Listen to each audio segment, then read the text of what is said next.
Hello again. Now, as we take a look at the 1995-96 season, rather than focus on a particular day or event, I'm going to go for a whole month, and that is April 1996. Probably the most action-rich month in the entire history of the competition, with a focus on 3 events, one at the beginning, one at the middle, and one at the end. Kevin Keegan's Newcastle United had been absolutely relentless in the first 2/3 of the season with their swashbuckling style of play. During January and February, they had a 12-point lead over second-placed Manchester United, and although a defeat against West Ham at Upton Park did precipitate a little bit of a wobble, where they picked up only 4 points from a possible 15, due to the sheer size of their advantage, when March became April, the title was still firmly in Newcastle's own hands. They were 3 points behind Manchester United, but had 2 games in hand. The first of which, though, was a tricky match against Liverpool. A Liverpool that still retained their own, albeit faint, hopes of a first Premier League title. The match was originally billed for Monday Night Football on Monday the 1st of April, however was pushed back by 2 days to accommodate Liverpool's involvement in the FA Cup semi-final that weekend. Some tickets had the original date on, as can be seen, but then some also had the rescheduled date on of Wednesday the 3rd of April 1996. Although it was late, this match was worth the wait. Very often, heavyweight clashes towards the end of the season can be cagey affairs, but this one was anything but. Robbie Fowler had put Liverpool up with a header within 2 minutes, but 12 minutes later, Newcastle were 2-1 up themselves, courtesy of Les Ferdinand and David Ginola. Fowler equalised on 55 minutes, but Faustino Asprilla scored 2 minutes later to restore Newcastle's 3-2 lead. This was breathless stuff, and there were 41 attempts on goal that night. Pinball Premier League football in the mid-1990s. 6-year-old me allowed to stay up way past his bedtime. What a time to be alive. Stan Collymore equalised on 67 minutes, and it looked as if the match would end in a 3-3 classic. However, deep in stoppage time, Liverpool veterans Ian Rush and John Barnes exchanged 1-2s, where Barnes then found Collymore on the left flank. Martin Tyler uttered one of his most famous lines, "Collymore closing in!" and Collymore smashed it past the now dearly departed Pavel Srnicek for a 4-3 win. This Collymore card is signed by the man himself and is from the Merlin Ultimate Premier League collector cards for the 1995 season, showing an action shot. Just action shot there. And then some stats on the back. It's a nice card. I do think the font is quite small on the bio, but they're nice cards and I do quite enjoy them, especially when it's quite a significant card for Collymore. The Collymore Closing In match is often cited as the best Premier League match of all time, with Tyler saying it's the best match he's ever commentated on. I would be inclined to agree. This was an absolutely fantastic game of football with 2 incredible sides just going at each other hell for leather.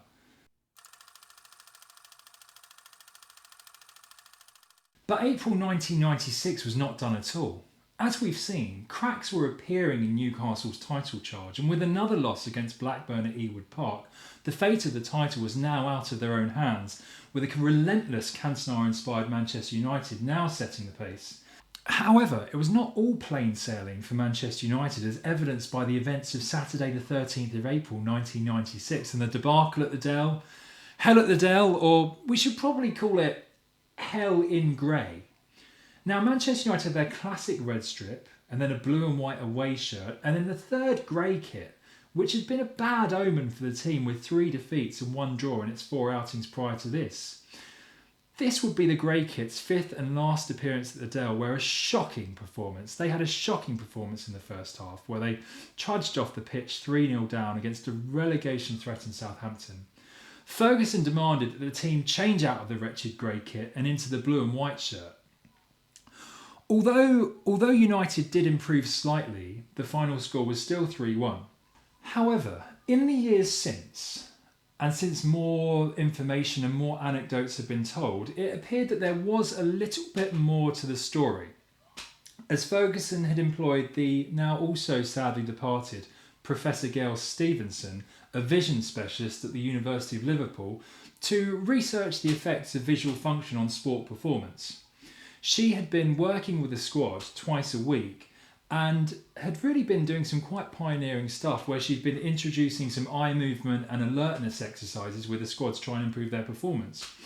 Part of her research explained that some colours are more vivid to the eye and allow you to pick them out quicker than others. From looking at the shirt, it does make a bit of sense actually, and you can maybe see how teammates might have been slightly obscured by the crowd. But it wouldn't explain the 6-3 defeat against Southampton in the blue and white shirt 6 months later on the same ground, nor another defeat at the Dell the year after as well. So maybe there was some merit in the grey kit theory and thoughts, but there was an ulterior kicker of some classic Ferguson squeaky bum time mind games. What do you mean you can't see me? What do you mean you can't see me? Fine. Ta-da!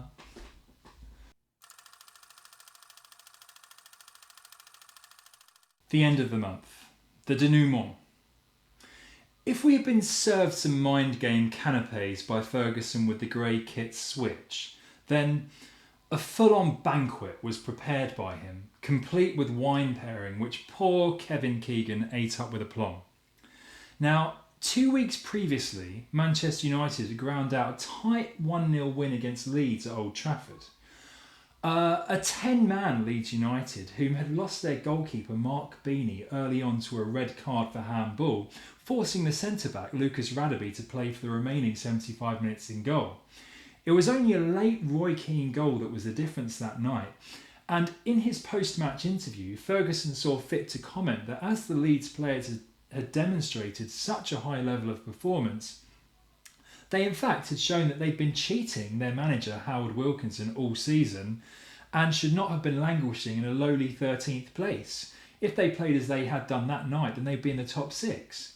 Now, Ferguson knew that Leeds will be playing Newcastle a few weeks later in the final Monday night football of the season, and although now it looks more just like a bit of baiting, in the throes of a Premier League title fight, rationality can be lost, and by the time Kevin Keegan was in front of the Sky cameras following a 1-0 win that had kept his side alive in the title race, he had a bee in his bonnet, or he had a bee in his headset. This is a ticket to the night from that infamous night, and this sticker is from Merlin's 1996 Sky Sports album showing this iconic moment with the headset, Euro 96 poster stuff in the background. Keegan addressed Ferguson's comments after the Leeds match, and also another more far-fetched Ferguson conspiracy that Newcastle's next opponents on the Thursday, Nottingham Forest, would not put the requisite effort in, as they would play each other again a few days later following the end of the season in a friendly testimonial match for Stuart Pearce. But Keegan covered that, but it was the climax of that, which now, even 30 years later, we still see and we still hear as if it was yesterday. But I'll tell you something, he went down in my estimation when he said that. We have not resorted to that. But I'll tell you, you can tell him now, I'll be watching it, we're still fighting for this title, and he's got to go to Middlesbrough and get something. And I'll tell you, honestly, I will love it if we beat them. Love it. It was one of the best quotes in the history of the Premier League, and the legendary back-to-back European Footballer of the Year Kevin Keegan became even more legendary, if that was even possible. At the time, it was considered a bit of a meltdown, and it still is, but now I think it's looked back on so fondly and with such nostalgia and such like fond memories. It reads now as passion. King Kev, he loved Newcastle. He wanted them desperately to do well, and he would love it if they beat them. And he knew that Manchester United had to get a result at the Riverside against Middlesbrough, and he was hoping he was going to try and do anything to try and put them off a bit. Unfortunately for Keegan and Newcastle, Manchester United did win 3-0 at the Riverside against Middlesbrough, and Newcastle drew their last 2 matches, meaning that United won the title by 4 points in the end. Fascinatingly though, although it wasn't required, the Premier League, Football Association and Wembley started to prepare together for the eventuality of dead heat in the title race between Newcastle and Manchester United, and commenced significant preparations for a winner-takes-all playoff for the Premier League title should the teams end on the same points, same goals scored and goal difference. Lots of planning went into this match, with the security and broadcasting preparations all being taken care of. In an interview with Mike Foster, the Premier League's General Secretary at the time, he even explained that 100,000 tickets were printed for the match, of which most were destroyed as they didn't know what to do with them, but they kept a few for posterity's sake. This is one of those that was kept for posterity's sake, and isn't this just such an incredible ticket? A beautiful colour palette with the sky blue background, Wembley Towers and the Premier League badge, the old Carling sponsorship. It's a shame that this was a phantom event, as imagine the hype and drama that would go with a Premier League title playoff. In a parallel universe, this match might have been played, and in a parallel tooniverse, Newcastle may have won their title. Thank you so much for watching. The next video, we're going to start a new series called Album Party, where I take a look at the album that this sticker features in, the Merlin Sky Sports 1996. But for now, it's a goodbye from me. So I would love it if you like this video, I'd love it if you comment on it, and I'd love it if you subscribe to the channel. Bye bye.